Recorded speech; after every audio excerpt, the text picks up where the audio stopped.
Muito querido. Agora, para eu não te prender aqui para sempre, porque a gente já Tá uma está há uma delícia, hora mas vamos quase, lá.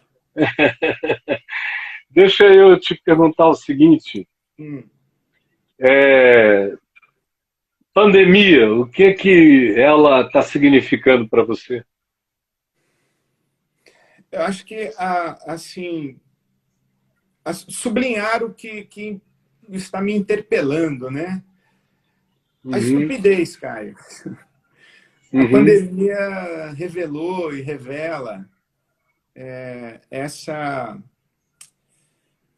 esse lado feio do coração humano, né? uhum, E tanto sofrimento e tanto desgoverno no nosso país, tanta gente sofrendo. uhum, E, e mais recentemente eu estou muito incomodado com esse pessoal que está dizendo que Deus é que mandou o vírus e que Deus é uhum, soberano, que Deus causa o mal, que Deus está uhum, julgando, que Deus uhum, está por trás disso. E eu vejo uhum, essas consciências religiosas que não estão cooperando, não estão fazendo parte da solução, parece uhum. que é um movimento religioso mais próximo da superstição, um, Mas um, é, né? um É biblicismo da magia mesmo. literalista, né? É uma Uhum, teologia versiculista. Os caras citam versículos é. assim, como sem nenhuma preocupação com a lógica sistêmica da escritura. Eles citam Os que versículos, citam, né? os que Os que citam citam. também, mas A assim, maioria que não está citando nada, não. eu acho que assim, É uma o loucura. sofrimento, a tribulação produz, né? Produz, Uhum. mas também É, revela, mas também é. revela. E eu acho que essa Uhum. pandemia está revelando muita coisa, está revelando muita Uhum. enfermidade que estava encapsulada, muita enfermidade que Uhum. estava velada pela Uhum. correria do dia a dia, pelas distrações. Então, Uhum. eu estou triste de ver isso, as, Uhum. as forças letais que foram desmascaradas por esse vírus que não é menos letal. Uhum. Então, existem muitas outras forças É. letais na nossa sociedade que foram Uhum. expostas, né? A violência doméstica aumentando, o desentendimento conjugal aumentando, o número de divórcio aumentando, Uhum. a pobreza. Então, isso tudo me Uhum. assusta muito. Mas, ao mesmo tempo, eu vejo muita solidariedade, muita generosidade. Você Uhum. sabe, a Silvia trabalha com essa área da nossa igreja, a área social, ela cuida de tudo, toda a mobilização de doações com a nossa rede de Uhum. solidariedade da igreja, com as organizações sociais. Então, todo dia, gente doando, gente ligando, dizendo Uhum. para onde encaminhar doações. Então, também eu Uhum. vejo isso, muita generosidade, muita Uhum. solidariedade. Uhum. Se, por um lado, a pandemia está revelando uma face sombria do coração humano, também ela está oportunizando um suplemento aí de solidariedade que também estava guardado. É. Outro dia eu Agora, falei sobre tem uma isso, que coisa. Outro dia eu falei sobre isso, que a gente no Uhum. Brasil mobiliza 2,5 bilhões de reais por ano para filantropia. Uhum. E Uhum. nós já mobilizamos isso em 30 dias. Uhum. Então, assim, onde estava É. esse recurso todo que não estava colocado à Uhum. disposição da pobreza, Bom, né? Então, 2.300 seres humanos hum, detêm 60% do pois então, que seria toda a produção de riqueza da humanidade. é, Então é aí que está esse dinheiro. e aí, Agora, uma coisa interessante é que eu acho que aqui no Brasil a gente teve no ano de 2018 uma grande manifestação do que estava acontecendo na alma nacional, em num bom pedaço, e fatia da alma nacional, bem como revelou o que estava acontecendo de maneira expressiva, quase total, na chamada Igreja Evangélica Brasileira. Porque em 2018 eu tanto vi no meio reformado, e alguns representantes até expressivos do meio reformado, declarações de apoio à violência, ao armamentismo e a uma série de outras teses que estavam sendo propostas como teses de governo, tanto quanto eu vi entre pentecostais e neopentecostais, coisas muito semelhantes. Agora, com o acréscimo da pandemia, o que, a meu ver, apareceu nesse nível de revelação é que até determinadas pessoas que eu pessoalmente considerava lúcidas, generosas, solidárias, eu estou vendo advogarem a verticalização do processo, a liberação quase indiscriminada da volta ao trabalho, da desconstrução do isolamento social. E quando você diz alguma coisa contrária à loucura, à lunaticidade manifesta pela governança presente, são pessoas que, quando não dizem nada, todavia, te deixam sentir que se ressentiram. Isso me assusta, porque eu não imaginei que isso que, a meu ver, fala contra si mesmo todo dia e advoga a necessidade de lucidez, não esteja sendo percebido nem por alguns dos mais sensíveis entre nós, que numa pressa, por causa de qualquer que seja o fator, seja de natureza econômica ou de que natureza seja, querem voltar a atividades intensas sem, a meu ver, prestarem atenção com a cientificidade necessária e com a solidariedade imprescindível, o que pode acontecer ainda com esse país, porque, a meu ver, o que está acontecendo aqui, a gente ainda nem tomou conhecimento do que seja, por causa das subnotificações, da inexistência quase de testes. Esse negócio pode ficar horrível, horrível. Então, a minha angústia é com a passividade diante da loucura, cara. Eu acho que há uma confluência de equívocos do Brasil recente, na minha opinião. Que é, por um lado, você tem uma igreja e uma mentalidade religiosa que ela tem um zelo moralista, mas não tem sensibilidade social. Nem humana. Ela tem um moralismo, mas ela não tem senso de justiça da sociedade. Segundo, é uma moral desumana.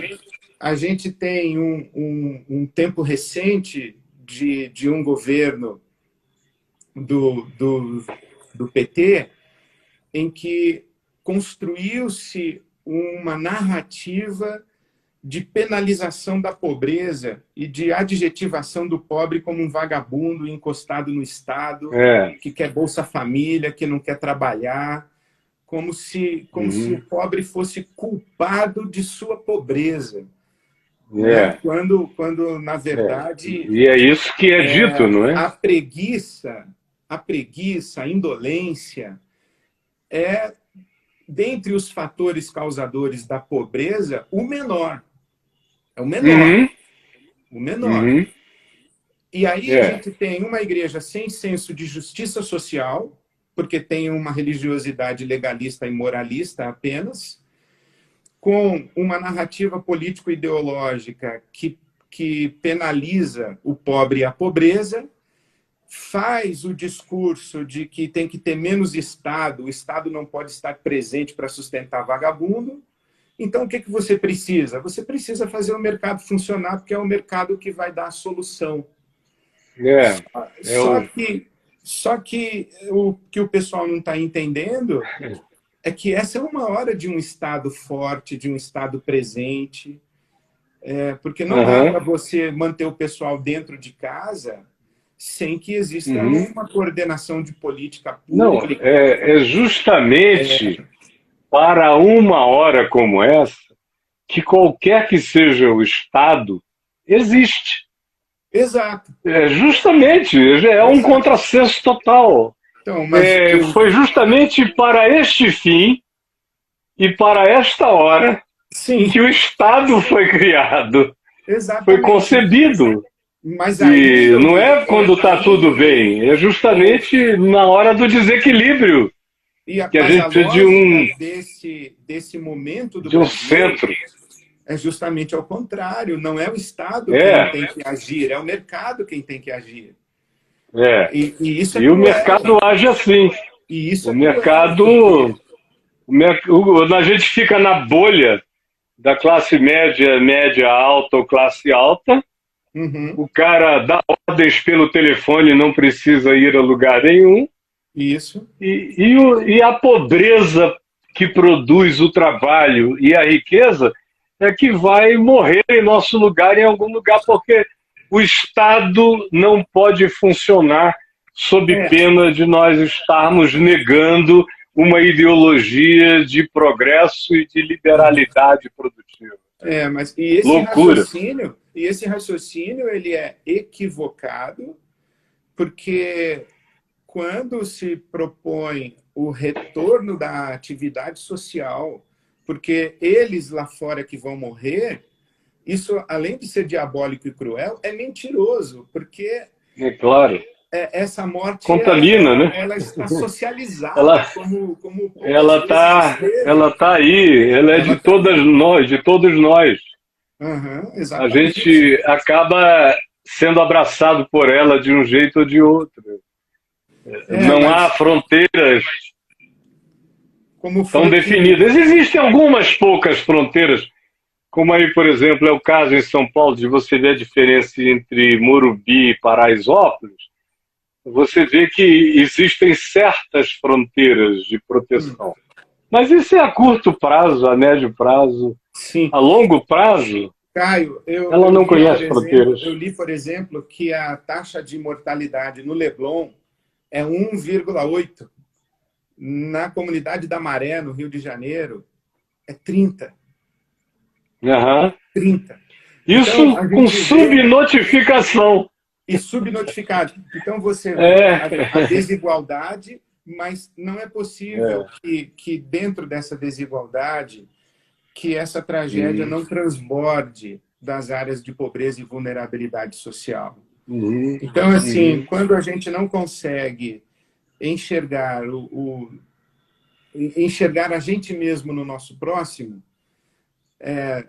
o desdém para com a morte do próximo é um desdém para com a própria vida. Né? Isso já está sendo dito. Hoje eu estava falando aqui à mesa para alguém que estava conversando, que eu me lembro quando o Sivuca falou a primeira vez a frase bandido bom é bandido morto. Em 1980, no Rio, na Câmara dos Vereadores. E eu estava ali atolado em penitenciárias, pegando para presos, desde Manaus, batizando preso, cuidando da família de preso, porque no mundo evangélico havia um consenso simples de que bandido bom era bandido convertido. Sim. A igreja podia ser ignorante como ela fosse. Ela sempre foi moralista, ela sempre foi curta de percepção, de entendimento, ela sempre foi severa, austera, dura, muitas vezes, frequentemente até um tanto desumana. Mas havia aspectos vinculados ao que o Evangelho podia fazer no coração humano, Uhum. que faziam parte do dogma primordial de qualquer igreja, fosse ela reformada, fosse ela pentecostal. É E o a igreja evangelho raiz, pentecostal né? mais ainda. A igreja pentecostal mais ainda. Porque O ela é evangelho que raiz. estava mais do que todo mundo em todos os presídios. E eu me lembro quando eu que já vinha em trabalho em presídios há muitos anos, entrei em Bangu 1 a pedido do Nilo Batista em 1990, 91 mais ou menos, como a igreja evangélica ficou cheia de alegria, porque estavam lá os piores bandidos da história brasileira. Eu lembro. E aí depois de 6 meses, acho que em 91, eu e o Washington batizamos uns 16, que virou até piada do Caceta e Planeta. Um tempão era eu com o gordo, O Gregório o Gordo. Gregório Gordo, Isaías do Borel, escadinha, e chave, da outra, pastor! Virou, assim, brincadeira da mídia, virou meme daquela época, mas os crentes felizes, Uhum. porque tinha gente se convertendo. Crente cria nisso. Quando eu vi, em 2017, essa coisa do bandido bom e bandido morto começar a ser repetida, defendida e propagada Dentro da dentro das igreja. igrejas, para todo lado. Uhum. Comecei a ouvir crentes dizendo: quem foi? Olha, se alguém estiver te ameaçando em algum lugar, me fala, porque eu vou lá em nome de Jesus e dou um teco só na cabeça. Em rede social, de crente. Eu digo, bom, tem alguma coisa que virou radicalmente e que não tem mais nada a ver nem com o moralismo antigo, nem com o legalismo antigo, nem com o biblicismo literalista, Sim. nem com os versículos de apêndice. Virou uma outra coisa, entrou em estado de necrosamento profundo e radical, de modo que tanto mais quanto você anuncia a beleza do Evangelho, mais tratado como idiota você é. Sim, como ingênuo, como idealista. Ingênuo, bobo, como um cara que Exatamente. não está com o pé no chão. Acorda, pastor. Você Fica prega o defendendo Evangelho e o cara fica bandido. aqui dizendo: você não entende nada de política. Exatamente. Agora, Eu ouço isso o dia inteiro. mas sabe o que eu acho, Caio? É um pessoal que não ouviu o evangelho raiz, o evangelho da conversão, da transformação, o evangelho do arrependimento, o evangelho do compromisso de doação da vida pelo próximo. Ouvir um evangelho de vem aqui para alavancar sua vida. Vem aqui para Esse é o você pessoal se da manter na vida. prosperidade. Deus como vantagem Que já vem para você chegar no seu de sucesso. 88 para cá. Agora, o chocante é você ver gente formada em Campinas, com mestrado, com doutorado, com tudo isso na cabeça, te dizendo que bandido bom é bandido morto. E que não há esperança, Aí já é um caso a não ser a intervenção da violência. É um pessoal que abriu mão do evangelho da paz e comprou a ideologia da violência. Sim. E está para todo lado. É isso que me deixa.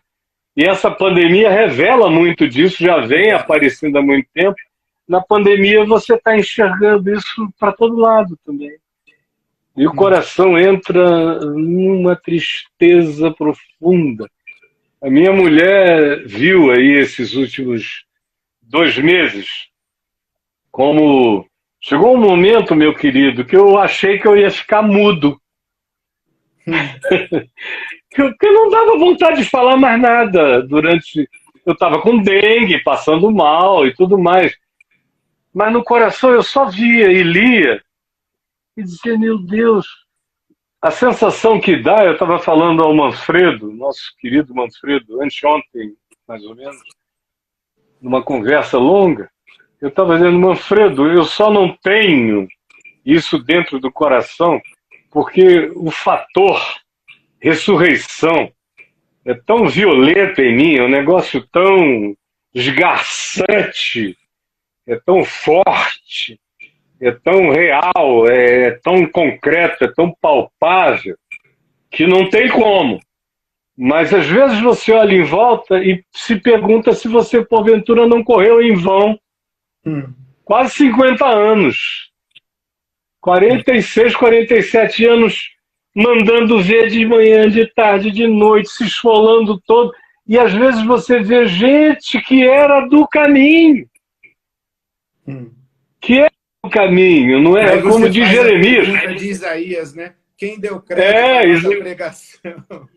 Olá, Jeremias 5, quando ele diz, não são os pobres, nem são isso, não são aquilo, são justamente os entendidos também. Se fossem só os que não tinham entendimento, eu compreenderia. Mas não, são aqueles que sabem, ou que sabiam, ou que souberam. De repente, o que a gente está assistindo nessa pandemia é também a expressão chocante de uma terrível apostasia que veio junto com a depressão da pandemia. Quem foi? E aí tem um monte de gente, mas deixa pra lá, né? Que tristeza, mas seguimos na nossa semeadura, né? Na nossa, e vamos em frente, meu irmão, olhando, pegando no arado e não olhando para trás. Amém, amém. Seguindo, anunciando o evangelho do reino. Guardando o coração puro, a consciência limpa, andando no temor do Senhor e... não adulterando a palavra de Deus. Amém. Amém. Amém.